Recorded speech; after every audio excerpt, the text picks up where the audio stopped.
Morning guys.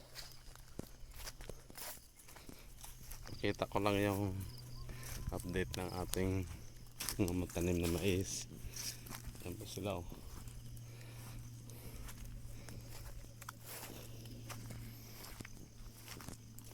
Decal 8899. Medyo maganda naman ang tubo. Kaya yung pinapromo natin ngayon. So far so good ang bagong binhi natin.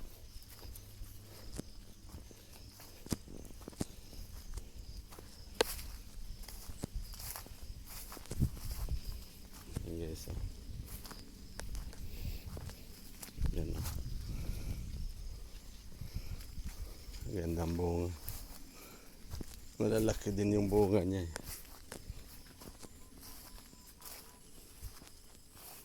Mayroon siyang mga sakit na yung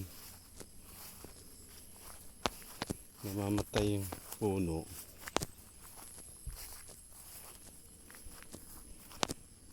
Tapos yan o, sayang. At nito o, napaaga yung kanyang pagtanda o. Hindi pa yan matured kung tutuusin. Pero mga ilan-ilan lang naman siya.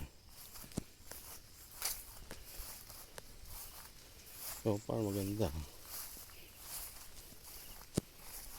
Mura lang binhi na nabili namin guys. Hindi katulad nung mga sa agri-supply, napakamahal eh.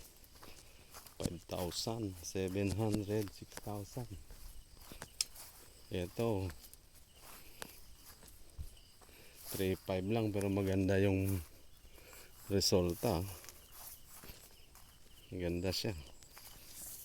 Dinaig pa ata yung mga mamahaling binhi na bibili. Ayun lang, yun. Yan yung sakit niya. Yan o. Mamatay siya. Pero ilan lang naman. Hindi naman marami. Ito, ang ganda oh.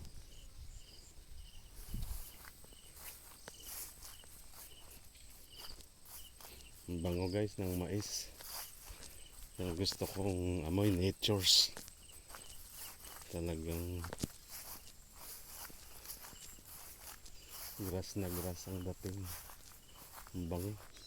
Kaya guys oh, malawak ito. Nasa 1.7 hectare ito. So meron pa pwede sa kabila. Ganda ng bunga niya.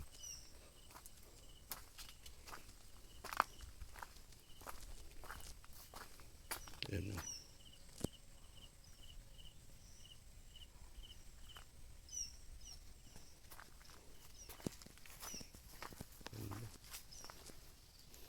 Ang ganda ang tubo nung sa bangin kasi hindi siya nabababad sa ano.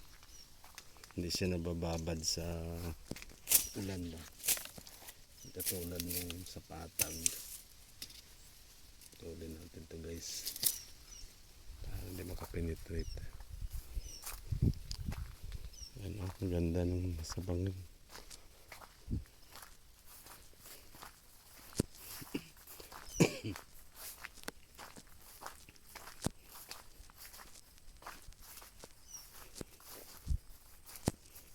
So beautiful.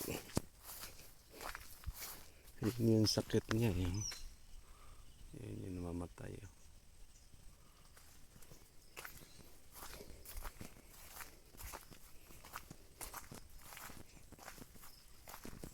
Ito guys, di na to atin. Sa ibang may-ari na nito.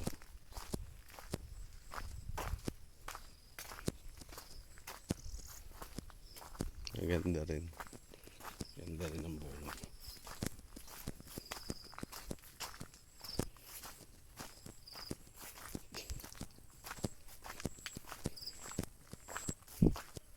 Ayan o. Yan yung sakit ng mais natin. Medyo hindi masaganong marami. Sa isang daan siguro Ano na kung mayroong isa. Yan. Pauwi na ako guys.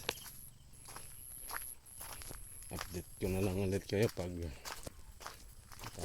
harvest time na. Matagal-tagalan naman bago makabalik kasi trabaho tayo. So far okay naman yung resulta ng bagong tanim nating binihi.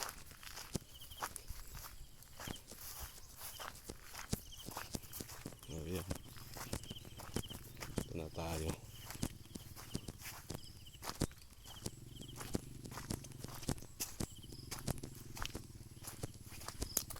Yes, nahulog yung aking tiradora.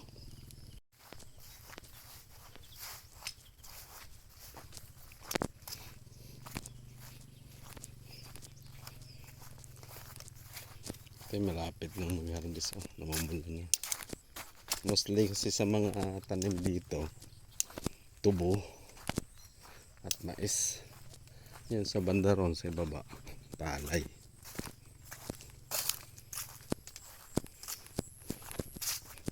Dito sa kakilala namin, maganda rin mais. Taas.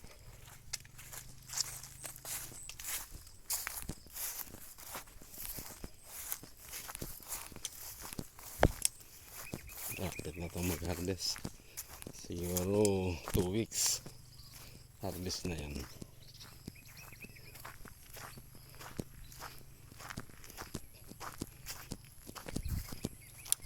Kaya tayo naman dito ang tubig. Yan guys, tatangkad din ng mais niya. Lapit na yan.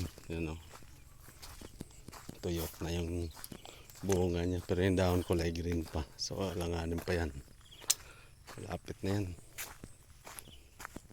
2 weeks after harvest na.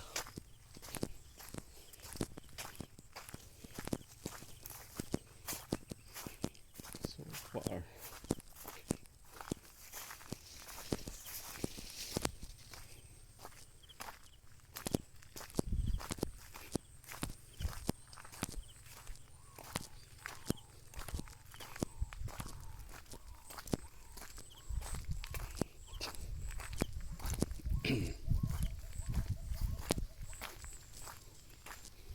ang masarap sa probinsya, sariwang hangin. Mabagal nga lang, pero malayo ka sa stress. Ito kahit wala ang pera sa bulsa, okay lang. Hindi ka iniisip na may, hindi katulad sa siyudad. Opo, napakagastos. Dito walang pera, chill ka lang, punta ka lang sa bukid, wala ka pang gastos. Ingat na lang, hindi ka magkasakit. Siyempre. So paano guys, uwi na ako. Next time na lang ulit pagka naka-harvest na. Yan si Otto naghihintay sa sakyan, no? Nakabaking na. Papausok.